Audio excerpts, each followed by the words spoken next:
Everyone, welcome to nursing chronicles YouTube channel. आज के इस वीडियो में हम आरआरबी नर्सिंग सुपरिटेंडेंट एग्जाम के लिए मल्टीपल चॉइस क्वेश्चन को सॉल्व करेंगे। सबसे फर्स्ट क्वेश्चन है हमारा, identify the incorrect pair regarding amniotic fluid volume.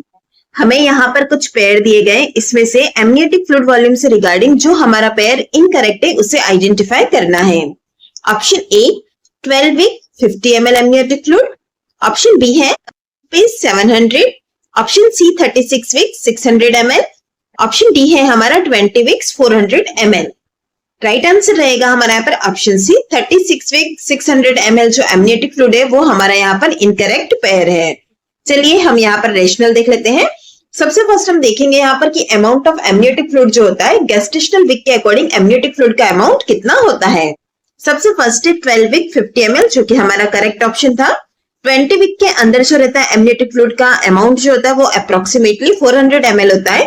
वही बात की जाए 36 से लेकर 38 वीक्स में, जो कि हमें ऑप्शन के अंदर 600 ml दिया गया था जो कि रॉन्ग था। वहां पर जो हमारा अमाउंट होगा एमनियोटिक फ्लूइड का वो होगा हमारा 800 से लेकर 1000 ml, और यह हमारा मैक्सिमम अमाउंट रहता है 36 से 38 वीक के बीच में एमनियोटिक फ्लूइड का। वहीं अगर बात की जाए एक टर्म नियर टर्म जो होगा वो एमनियोटिक फ्लूइड थोड़ा सा कम होकर 600 से लेकर 800 ml तक होता है। अगर प्रेगनेंसी पोस्ट टर्म प्रेगनेंसी रहती है तो उसके अंदर अमाउंट और ज्यादा घटकर 200 ml के अराउंड हो जाता है। नेक्स्ट क्वेश्चन होगा हमारा, time required to reach in 16 cell stage after fertilization is. After fertilization हमें 16 सेल स्टेज प्राप्त होने में कितना टाइम लगता है। Option A second day, option B 6th day, option C 8th day, option D 4th day. Right answer है हमारा यहाँ पर ऑप्शन डी 4th डे। हमारे पास जो 16 सेल स्टेज होती है जिसे कि हम मोरूला स्टेज कहते हैं, यह हमें 4th डे आफ्टर फर्टिलाइजेशन प्राप्त होती है। 16 सेल स्टेज से पहले इसका 8 सेल स्टेज होता है और उसके बाद में जो आता है वो ब्लास्टोसिस्ट वाला स्टेज होता है। लेकिन जो हमें 16 सेल स्टेज के लिए ड्यूरेशन चाहिए होगा वो होगा हमारा 4th day after fertilization. Next question है हमारा, which layer of the skin contains collagen and elastic fibre that provide strength and elasticity. कौन सी ऐसी लेयर है स्किन की जिसके अंदर की कोलेजन और इलास्टिक फाइबर कंटेन होते हैं और इनका काम क्या होता है, यह प्रोवाइड करते हैं स्ट्रेंथ और इलास्टिसिटी को। ऑप्शन दिए गए हमें, A epidermis, option B dermis, option C hypodermis subcutaneous layer, option D stratum corneum. Right answer है हमारा यहाँ पर ऑप्शन बी डर्मिस। अगर हम बात करते हैं यहाँ पर ऑप्शन ए एपिडर्मिस की, एपिडर्मिस के अंदर क्या होता है, यह mainly keratinised stratified squamous epithelium जो होते हैं उसकी बनी होती है, ना कि कोलेजन और इलास्टिक फाइबर की। एपिडर्मिस जो होती है लेयर ऑफ द स्किन में से आउटर मोस्ट लेयर होती है। डर्मिस जो कि हमारा राइट आंसर है। डर्मिस के अंदर प्रेजेंट होते हैं कोलेजन फाइबर और इलास्टिक फाइबर। अब हम बात करते हैं कोलेजन फाइबर की। कोलेजन फाइबर जो होता है वो स्ट्रेंथ प्रोवाइड करता है और इलास्टिक फाइबर जो होते हैं वो इलास्टिसिटी या फ्लेक्सिबिलिटी प्रोवाइड करते हैं। ऑप्शन सी के अंदर हमें दिया गया हाइपोडर्मिस या सबक्यूटेनियस लेयर। हाइपोडर्मिस के अंदर मेनली जो होता है एडिपोस टिश्यू या फिर लूज कनेक्टिव टिश्यू प्रेजेंट होते हैं, ना कि कोलेजन और इलास्टिक फाइबर।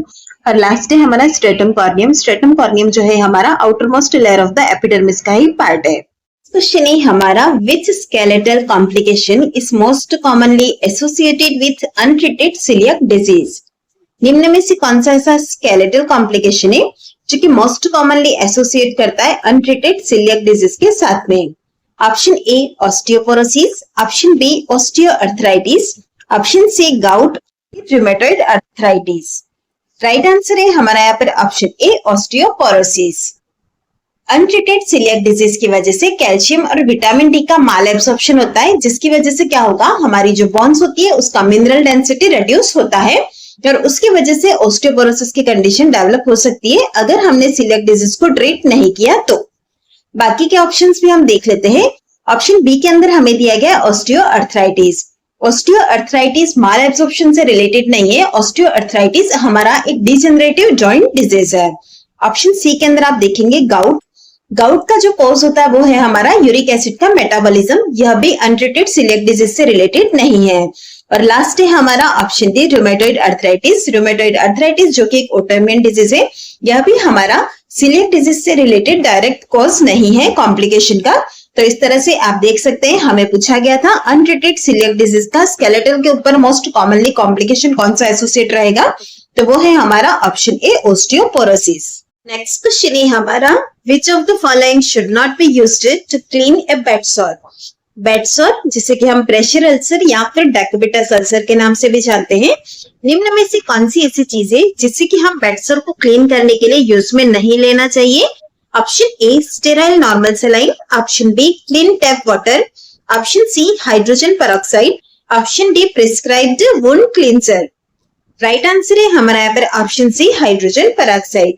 H2O2 जो कि हमारा हाइड्रोजन पेरोक्साइड होता है, उससे हम बेड सोर को क्लीन नहीं करते हैं क्योंकि इसकी वजह से टिश्यू को इंजरी हो सकती है और जो हमारा बेड सोर है उसका हीलिंग डिले होगा। बाकी के ऑप्शंस में देख लेते हैं। Option a normal saline, normal saline जो होता है उससे हम बेड सोर को क्लीन कर सकते हैं। क्लीन टैप वाटर, जो हमारा बेड सोर बहुत ही कम डिग्री का है उसके लिए हम क्लीन टैप वाटर भी यूज कर सकते हैं। और लास्ट है option D prescribed wound cleanser, अगर कोई वुंड क्लींसर प्रिस्क्राइब किया गया डॉक्टर के द्वारा तो उसे भी यूज करना सेफ है, क्योंकि हमें क्वेश्चन के अंदर पूछा गया था कि कौन सा सॉल्यूशन यूज नहीं करना है, क्लियरली यहाँ पर नॉट मेंशन है, तो राइट आंसर हमारा ऑप्शन सी रहेगा। H2O2 हाइड्रोजन पेरोक्साइड बेड सोर को क्लीन करने के लिए यूज में नहीं लेते हैं। नेक्स्ट क्वेश्चन है हमारा, which symptom of schizophrenia is least responsive to antipsychotic drug. Schizophrenia का कौन सा ऐसा सिम्टम है जो कि एंटीसाइकोटिक ड्रग्स देने पर सबसे कम रिस्पॉन्स करता है। Option A hallucination, option B delusions, option C disorganised speech, option D social withdrawal. Right answer है हमारा यहाँ पर option D social withdrawal. Hallucination, delusion और डिसऑर्गेनाइज्ड स्पीच, यह तीनों ही सिम्टम हमारे ऐसे हैं जो कि एंटीसाइकोटिक मेडिकेशन के द्वारा अच्छा रिस्पॉन्स करते हैं। यह तीनों ही सिम्टम इसके द्वारा हम इंप्रूव कर सकते हैं।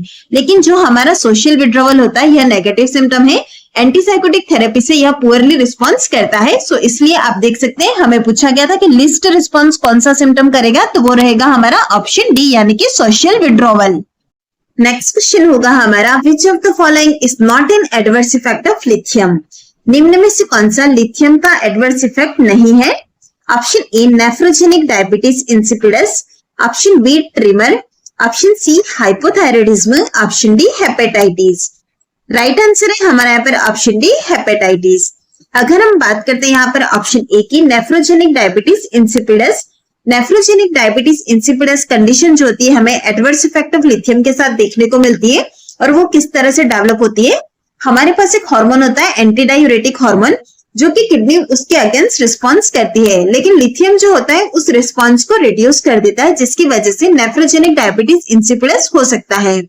नेक्स्ट है हमारा option B tremor, tremor common side effect है लिथियम का।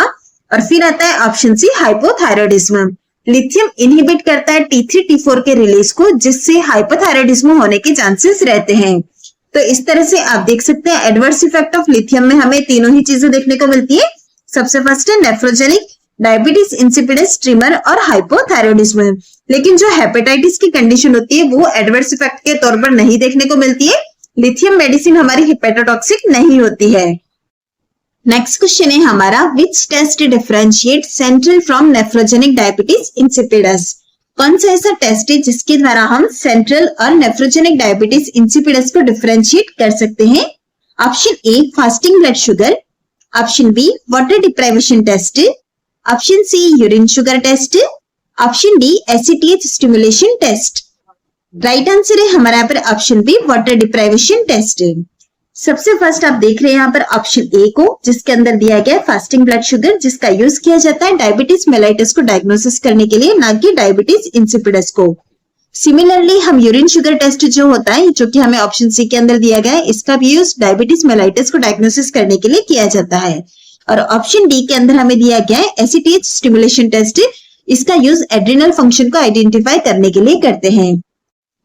क्योंकि हमें पूछा गया है कि सेंट्रल और नेफ्रोजेनिक डायबिटीज इंसिपिडस को डिफरेंशिएट करने के लिए कौन सा टेस्ट करते हैं, तो वो होगा हमारा ऑप्शन बी यानी कि वाटर डिप्राइवेशन टेस्ट। इस टेस्ट के बारे में जानने से पहले सबसे फर्स्ट हम यह जान लेते हैं कि सेंट्रल और नेफ्रोजेनिक डायबिटीज इंसिपिडस क्या होता है। जो हमारा सेंट्रल डायबिटीज इंसिपिडस है उसके अंदर एडीएच यानी कि एंटी डायूरेटिक हार्मोन की डेफिशिएंसी होती है, तो उसे हम सेंट्रल डायबिटीज इंसिपिडस कहते हैं। लेकिन जो हमारा नेफ्रोजेनिक डायबिटीज इंसिपिडस होता है उसके अंदर क्या होता है, जो हमारी किडनी होती है वो एडीएच हार्मोन के लिए रिस्पॉन्स नहीं करती है।